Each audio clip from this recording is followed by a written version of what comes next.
Hi friends, कैसे हैं आप सब। आई होप आप सब अच्छे होंगे। ऑटोमोबाइल BR 27 ब्लॉग के ब्रांड न्यू वीडियो पे आप सभी का स्वागत है।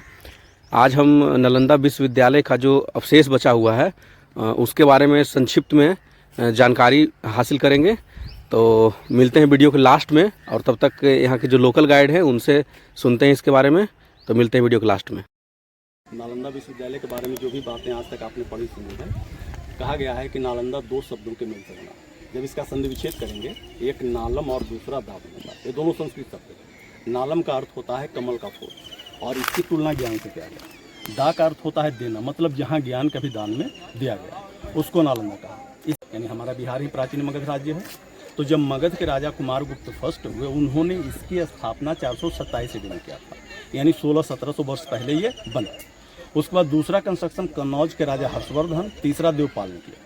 3 राजाओं द्वारा बनाए जाने के कारण इसका हाइट हो गया 45 फीट। लेकिन 1200 ईस्वी में तुर्की आक्रमणकारी बख्तियार खिलजी इसको पूरी तरह से नष्ट किया, आग लगाई। उस समय नालंदा विश्वविद्यालय में 3 वर्ल्ड फेमस लाइब्रेरी था, जिसका नाम था रत्न सागर, रत्न दधी और रत्न रंजन। रत्न सागर नाम का जो लाइब्रेरी था वो 9 मंजिला इमारत, किताबों की संख्या 90 लाख, और वो सारी किताबें ही लिखी हैं, कहीं से खरीदा नहीं गया। जब आग लगी, नालंदा विश्वविद्यालय कंटिन्यू 6 महीना जला।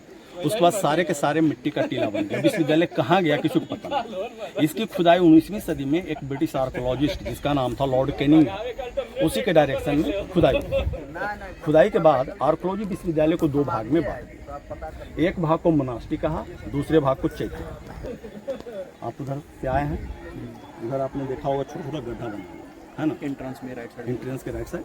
तो वो सारा वो मोनास्ट्री का एरिया है। माने उधर का सारा कंस्ट्रक्शन स्टेट जो देख रहे हैं वो सारा मोनास्ट्री का। मोनास्ट्री का मतलब जहाँ विद्यार्थी रहते पढ़ते थे, और जिस एरिया में वो पूजा प्रार्थना करने के लिए आते थे उस एरिया को चैत्य एरिया कहा जाता था, यानी मंदिरों के हिस्से। तो आप लोग अभी मंदिरों के हिस्से में बैठे हुए। तो अब भी 1 स्क्वायर किलोमीटर एरिया की खुदाई हुआ। एक्चुअली ये जो बातें मैं आपको बता रहा हूँ ये ह्वेनसांग के डायरी पे, क्योंकि सारी किताबें आपकी जल गई, कुछ है नहीं। लेकिन ह्वेनसांग चीन से आया था पढ़ने, एक लंबा समय बिताया, तो अपने रहने पढ़ने के दरमियान जो चीज़ें देखी उसको अपने डायरी पे लिखा, और वो डायरी हमारा इतिहास। उसने लिखा क्या कि उस समय विश्वविद्यालय का एरिया 10 किलोमीटर लंबा, 5 किलोमीटर चौड़ा, पढ़ने वाले विद्यार्थी 10,000, 1500 टीचर। लेकिन अभी खुदाई है मात्र 1 स्क्वायर किलोमीटर। अभी 9 किलोमीटर लंबा, 4 किलोमीटर चौड़ा बाकी है, जिसपे कई गाँव बसे हैं। कृषि कार्य हो रहा है, इसलिए गवर्नमेंट लॉने के हाल खुदाई का हम जो देखेंगे ये मात्र 1 स्क्वायर किलोमीटर एरिया की खुदाई को देख रहे हैं। तो पीछे जो ऊंचा ऊंचा हिस्सा दिख रहा है ये सारे के सारे अपने ज़माने का ग्रांड टेम्पल मंदिर था विशाल। खुदाई में जो रिमेंस मिला है वहाँ से, जैसे ब्रोकन स्टोन में है, ब्रोंज में जले हुए चावल का अर्गेंस, मिट्टी के बड़े बड़े घड़े, सील सिरिंग, तो ये जो चीज़ें मिली वो म्यूजियम में, इसका कोई चीज़। लेकिन म्यूजियम फिलहाल बंद है, इसलिए कि मेंटेनेंस का काम चल रहा है। हमारा जो मेन आइडेंटिफिकेशन है वो जवड़ा, जब भी बिहार टू का साइट अपना इंडियन हिस्ट्री है, जो बच्चों को आज भी छोटे SST का बुक जो आता है ना, उस पर इसी का फिगर है। इसका नाम हो गया सारिपुत्र स्तूप। लॉर्ड बुद्ध के सबसे प्रिय शिष्य का नाम था सारिपुत्र। उनका जन्म और मृत्यु यही हुई थी। मृत्यु के बाद जब उनका अग्नि संस्कार बौद्धिक परंपरा से, और जो राख बचास थी उस अस्थि को इस कंस्ट्रक्शन के बीच में रख के इसके ऊपर मिट्टी का स्तूप। 3rd सेंचुरी BC में आपने पढ़ा होगा मगध के राजा सम्राट अशोक हुए, जिन्होंने अपने जीवन की एक अंतिम लड़ाई कलिंगा वार किया। उसके बाद उन्होंने बौद्ध धर्म माना। बौद्ध धर्म मानने के बाद सबसे पहली पूजा इसका की। इतिहास कहता है सम्राट अशोक पहला राजा हुए जिन्होंने नालंदा महाविहार की स्थापना किया। तो बिफोर क्राइस्ट जब ये विश्वविद्यालय बना नहीं था, उस समय इस जगह का नाम सिर्फ बिहार है। बिहार का शाब्दिक अर्थ होता है बौद्ध वालों का निवास, पाली भाषा। आपका बिहार स्टेट उस समय नहीं है, उस समय बिहार मगध राज्य, ठीक है। लेकिन जब ये विश्वविद्यालय का रूप लिया 5वीं सदी में, तो ईंटे से पहला कंस्ट्रक्शन देने वाला राजा हो गया कुमार। ईंटे से बनने के कारण जब इसके आकार और ऊंचाई बढ़ गई तो सीढ़ी बना दी। जो सीढ़ी आप देख रहे हैं स्टेयर बना हुआ, माने कि 3 स्टेयर हैं। तो नीचे से जो पहला स्टेयर वो हो गया कुमारगुप्त का पहला, दूसरा स्टेयर का मतलब हर्षवर्धन, तीसरा स्टेयर देवपाल। 3 राजाओं का 3 स्टेयर। जैसे मैंने आपको बतलाया था कि मोनास्ट्री जो बिल्डिंग विश्वविद्यालय जो बनाया था 3 राजाओं ने अपने अपने अलग अलग पीरियड में, तो उसी तरह से तीनों का एविडेंस हमारे सामने है। लेकिन इतिहास कहता है कि इस स्तूप का कंस्ट्रक्शन 7 टाइम्स 7 राजाओं ने किया। तो जो 4 कंस्ट्रक्शन BC का मतलब मिट्टी के, वो इसके अंदर दबा पड़ा है, पूरी तरह से सॉलिड है, कहीं पे होल और गैप नहीं है। कॉर्नर पे वो जो राउंड देख रहे हैं जो बीच में ऐसे आले बने हैं इस तरह से, तो वैसे राउंड का बोलिएगा भोटी वस्तु, VOTI भी, भोटी का मतलब होता है मनौती वस्तु, जिनकी मन्नतें इच्छाएं पूरी हो गई। इसके अंदर कुछ नहीं है, पूरा ठोस है, सॉलिड है, हाँ ये सॉलिड है, उसके अंदर वो रात माने उनके अस्थि नीचे रखा हुआ, हाँ। तो इसके बाद नीचे देखिए, और भी होगा जब 7 है तो इसमें तो दिख रहा है। जैसे अभी जो हम लोग चल रहे हैं दूसरे राजा हर्षवर्धन के पीरियड में, आपका जो पहला कुमार गुप्त है वो यहाँ से 15 फीट नीचे, माने ग्राउंड लेवल उसका 15 फीट नीचे, हम लोग उसके छत पे चल रहे हैं, और इसके 15 माने ये हाइट हो गया इसका हर्षवर्धन का 15 फीट। अब इसको ढक दिया वो तीसरा देवपाल, और वो जो दीवार का टॉप देखा वहाँ से एक और चलेगा पंप जो बख्तियार खिलजी के पीरियड में नष्ट हुआ। इस एरिया में कुछ ऐसे जो बड़े बड़े राउंड देख रहे हैं, ये प्रत्येक बड़े बड़े राउंड का मतलब हो गया बुद्ध की मूर्ति, हाँ। कुछ स्क्वायर बने हैं, आपको दिखेगा कुछ रेक्टेंगुलर कुछ स्क्वायर, तो रेक्टेंगुलर पे सीनियर, स्क्वायर पे जूनियर बैठकर प्रेयर किया, मेडिटेशन किया। इसके अलावा आपको ऐसे राउंड मिलेगा, ये प्लेन राउंड, आप राउंड आप देख रहे हैं, देखेंगे दो तरह का, एक सबसे बड़ा जो बुद्ध की मूर्ति से रिलेट है, तो ऐसे प्लेन राउंड का मतलब इसको बोलिएगा आप मेमोरियल। मेमोरियल का मतलब हो गया जिन विद्यार्थियों का निधन पढ़ाई के दरमियान हो गई और जब उनका डेड बॉडी उनका अपना देश भेजना मुश्किल हो गया, वैसे स्थिति में उनका अग्नि संस्कार किया, उन्हीं के अस्थि को रखकर छोटे छोटे राउंड बना जो मेमोरियल कहलाता। तो ऐसे संख्या काफ़ी है, इन्हीं सभी कारणों से ये पूरा का पूरा परिसर आज बौद्ध धर्म वालों के लिए सबसे पवित्र है। एक जमाना था लोग ऊपर नीचे आते जाते थे, अभी तो फिलहाल रेस्ट्रिक्टेड है क्योंकि 2500 वर्ष पुराना है, यानी विश्वविद्यालय बनने से 1000 वर्ष पहले बन चुका था। इसके बारे में चीन से आने वाला पहला चाइनीज फाहियान ने ही लिखा कि जब मैं नालंदा आया तो सारी पुत्र स्तूप के सिवा कुछ नहीं लिखा, इसके माने उसने विश्वविद्यालय के बारे में नहीं लिखा। इससे पता चलता है कि उसके पीरियड में विश्वविद्यालय नहीं बना। विश्वविद्यालय की जानकारी हमें हुएनसांग की डायरी से मिलता है। इस्टेब्लिशमेंट के आधार पर जानिए दुनिया का पहला यूनिवर्सिटी जो भारत में सेटअप हुआ उसका नाम था तक्षशिला यूनिवर्सिटी, जो भारत घटा चला गया पाकिस्तान में, ये दूसरा। तीसरा विक्रमशिला भागलपुर, चौथा हो गया उदंतपुरी विश्वविद्यालय बिहार शरीफ। लेकिन एरिया और रेसिडेंशियल यूनिवर्सिटी की जब बात करेंगे तो दुनिया का सबसे पहला और सबसे बड़ा ये नालंदा। यहाँ का कॉमन लैंग्वेज याद रखिएगा संस्कृत। बौद्ध धर्म वालों का मेन लैंग्वेज पाली होता है, लेकिन बुद्ध के मृत्यु के बाद बौद्ध धर्म कई भागों में बट गए, जैसे हीनयान, महायान, वज्रयान, तंत्रयान। तो नालंदा विश्वविद्यालय सेंटर बना महायान वालों का, इसलिए यहाँ का मेन लैंग्वेज हो गया संस्कृत। जबकि विक्रमशिला जो भागलपुर था वहाँ के लोग हीनयान वाले थे, इसलिए वहाँ का मेन लैंग्वेज हो गया पाली। ये दोनों में फर्क है। विक्रमशिला कहाँ बोल रहे? भागलपुर। ओरिजिनल गेट नहीं मिला, जहाँ से आप लोग एंट्री किए हैं ना, वो जो गड्ढे गड्ढे वाला रूम देखें, तो वो जो दरवाजा मोटा सा दीवार है ना दोनों साइड, हाँ दोनों साइड में, तो वो ओरिजिनल गेट नहीं है, खुदाई में कनेक्टेड दीवार था वो जो कटाई करके रास्ता बना है।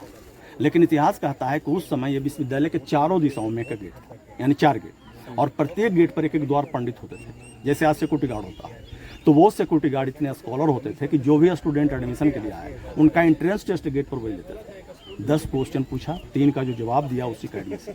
हुएनसांग 2 बार फेल किया, तीसरा बार में वो पास होता तब उसका एडमिशन हुआ। तो इतिहास आपको ये भी कह रहा है कि एंट्रेंस टेस्ट का आरंभिक दौर जो सबसे पहले पूरी दुनिया में शुरू हुआ वो है आपका नालंदा, जिसका फॉलोवर है सारी दुनिया। ये ऊंचे ऊंचे दीवार, इसमें आपका 80% ब्रिक्स ओरिजिनल। ये 2 कलर आपको दिख रहा है ना दीवार में, 2 कलर दिख रहा है ना, ब्लैक। इधर का जो है हाँ ये तो वो हो गया ओरिजिनल। इसमें कुछ रिप्लेस्ड भी, ईंटे की जुड़ाई कर उसमें सीमेंट नहीं होता था, मटेरियल के रूप में वो लोग खड़िया मिट्टी, सुर्खी, बेल का हिस्सा, उड़द दाल, गुड़, ये सारी चीज़ें मिलाई जाती थी जो सीमेंट से ज़्यादा टिकाऊ होता था। और जहाँ कहीं सीमेंटेड स्लैब आप देखें, आर्कोलॉजी का वो नया सपोर्ट है। ये क्लियर हो गया। आप वो मोनास्ट्री तो आपने देख लिया है, गए हैं ना, हम आपको एक दूसरा मोनास्ट्री दिखाएंगे जो कंप्लीट है।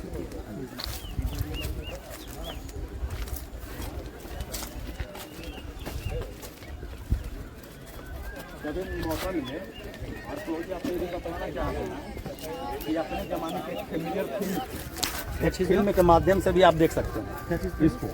एक मूवी था जिसका नाम था जॉनी मेरा, कभी मौका मिले तो देखिएगा। एक गाना है समझ जान लग रहा देवानंद यहीं से गाना गाते हैं और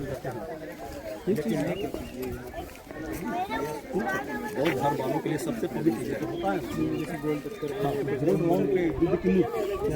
बुद्ध की मूर्ति। स्क्वायर पे स्टूडेंट बैठकर प्रेयर क्या मेडिटेशन, और बड़े राउंड के पीछे वो जो छोटे छोटे राउंड बने हैं वो सारा मेमोरियल हो गया। और वो जो राउंड है जिसमें ऐसे आले बने हैं वो हो गया भोटी, मतलब मनौती, जिनकी मन्नतें इच्छाएं पूरी। अब चलिए देखते हैं।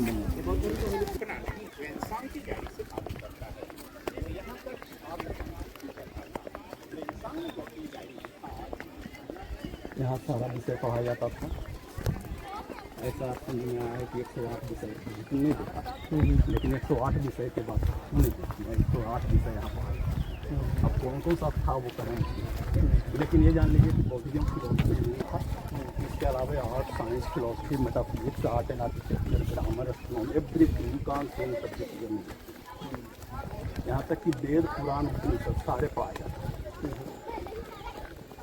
स्कॉलर प्रिंसिपल के रूप में जिनका नाम आता है उनमें नागार्जुन का नाम, आर्यदेव, सुबंधु, सुकृति, सिलवक्षी, धर्मपाल, अतिश दीपंकर, तारानाथ, ये सारे के सारे स्कॉलर दिग्गज माने की व्यक्ति जो प्रिंसिपल के रूप में सिलेक्ट होते हैं। उसमें उनके साथ साथ ही एक व्यक्ति और होते हैं जिनका नाम था आर्यभट्ट, जिन्होंने जीरो की खोज की। वो यहाँ का स्टूडेंट, यहाँ वो पढ़ाई किए हैं, प्रोडक्ट हैं। आर्यभट्ट आर्यभट्ट कहाँ के पता है ना? हाँ आर्यभट्ट कहाँ के रहने वाले? बिहार के। बिहार के। हाँ और बिहार में कहाँ जाते? मुजफ्फरपुर की, भागलपुर कहाँ से? नहीं तो जहानाबाद। अच्छा जहानाबाद। अच्छा जहानाबाद में तरेगना नाम का एक अभी भी एक स्टेशन स्टेशन है तिरंगा नाम का। हाँ हाँ तो वो उनका क्या था, लेबोरेटरी सेंटर था, अच्छा लैब था तरेगना। तिरंगा नाम है ना। तरेगना वैसे नाम पड़ा, तारों का निरीक्षण मैंने किया, जांच पता हो। चलिए आज अच्छा इसीलिए उसका नाम है। सर सर ये सबसे जो मुनासिब आपने वहाँ देखा वो सेम सिमिलर एविडेंस आपको यहाँ देखने को मिलेगा। जैसे ये गेट टूटे पत्थर का मतलब पिलर, यानी इसके ऊपर स्टूडेंट जैसे ही नहीं, ये दोनों तरफ बुद्धि की। सबसे पहले इसकी बुद्धम शरणम गच्छामि का उच्चारण करते हुए लोग अपने अपने क्लास और तो आपको समझ लेना है कि आपको बतला रहा है कि वो पहला राजा कुमार, जिसका ग्राउंड लेवल 10 फीट और वहाँ से नीचे हम लोग हर्षवर्धन में चल रहे हैं और उसके ऊपर तीसरा जुड़ेंगे। इसमें चारों तरफ 32 कमरे, जितने कमरे हैं उसके अपेक्षा वो जो सामने वाला रूम है सबसे बड़ा है। तो ये हो गया टीचर, गेट के सामने कौन आ जा रहा है उनके नज़र में, और सारे स्टूडेंट इनके कंट्रोल में। हम लोग बरामदा में आ गए, यही बता रहे थे। रहने के लिए हो गया। और छोटे छोटे गड्ढे का मतलब पिलर, यानी पुराने जमाने में जो मकान बनता था ना, रूम, बरामदा, फिर आंगन होता था, तो इसके ऊपर छत होता था। और ये स्पेसियस कोर्टयार्ड जो क्लासरूम के रूप में यूज होता है। आंगन में आपको 3 स्टेज दिखाया जा रहा है। सामने का स्टेज कुमार गुप्त के पीरियड का बना हुआ लेक्चर स्टेज, हर्षवर्धन आया उसने उसको ढक दिया और लेक्चर प्लेटफॉर्म इधर कर दिया। इसको तीसरे देवपाल ने ढका और लेक्चर स्टेज इधर कर दिया। तो तीनों राजाओं का एविडेंस यहाँ क्लियर कर रहा है। ये दोनों तरफ जो गड्ढा देख रहे हैं ये बर्नर है, चूल्हा, खाना बनाने के समय खाना और पढ़ाई के दरमियान इसका यूज वो लोग लेबोरेटरी के रूप में करते हैं, यानी मेटल को मेल्ट करना, केमिकल रिएक्शन, मेडिसिन लोग। कॉर्नर में कुआं पानी के लिए। सारे मोनास्ट्री के आंगन में एक फैसिलिटी, यानी जो लोग जहाँ रहते थे उनकी सारी व्यवस्था उनके अपने एरिया में होती है। मैंने इतनी बड़ी संख्या के बावजूद गैदरिंग कहीं नहीं, कहीं पे भीड़ भाव नहीं, जो जहाँ है उनके लिए सारी व्यवस्था। रूम के बारे में गोल्डन लिखा था, उस समय रूम का जो टेम्परेचर होता था बिल्कुल मॉडरेट, मतलब नेचुरल एयर कंडीशन। गर्मी में न ज़्यादा गर्मी, ठंडे में न ज़्यादा ठंडा। दीवार की मोटाई चारों, क्योंकि प्रत्येक दीवार की मोटाई चारों तरफ से 6 फीट सॉलिड। ये दरवाजे, लकड़ी का गेट, मोटे मोटे किवाड़, लॉक करने के लिए कुंडी, और ये जो छोटे आले बने हैं यहाँ पे वो लोग मसाल रखते थे लाइट के लिए, रात में लाइट वो लोग मसाल से किया। तो इसी पैटर्न पे बना हुआ सारा एविडेंस मिला। तो ऐसे ऐसे अभी 11 ब्लॉक्स मिले, लेकिन अगर उस समय की बात करेंगे तो ऐसा ऐसा हो जाएगा 324 मिनट, एक लाइन में 108 मिनट ऐसा, और ऐसे ऐसे 3 लाइन, मोनास्ट्री चैत्य, मोनास्ट्री चैत्य, मोनास्ट्री चैत्य, इस तरह से। जिनका एडमिशन हो गया उनका रहना सहना खाना पीना सारा फ्री ऑफ कॉस्ट, कोई चार्ज नहीं। और व्यवस्था पूरी होती थी कहाँ से, तो जो राजा होते थे लगभग 200 गांव का जो रिवेन्यू कलेक्शन होता था वो सारा का सारा डोनेट कर देते थे विश्वविद्यालय को, उसी से सारी व्यवस्था विश्वविद्यालय का हुआ करता था। ये है सर यहाँ का मेन और बेसिक इन्फॉर्मेशन, हमारी सेवा। धन्यवाद। तो ये रहा नालंदा विश्वविद्यालय का गौरवपूर्ण इतिहास, जो कि बहुत समय तक इन अवशेष के साथ ही दबा रहा, लेकिन अब धीरे धीरे सरकार इस पे काम कर रही है। और अगर आप नज़दीक से देखना चाहते हो तो यहाँ विज़िट करो और देखो, यहाँ का कुछ अलग ही एक्सपीरियंस होगा। तो वीडियो देखने के लिए थैंक यू सो मच। मिलते हैं नेक्स्ट वीडियो में।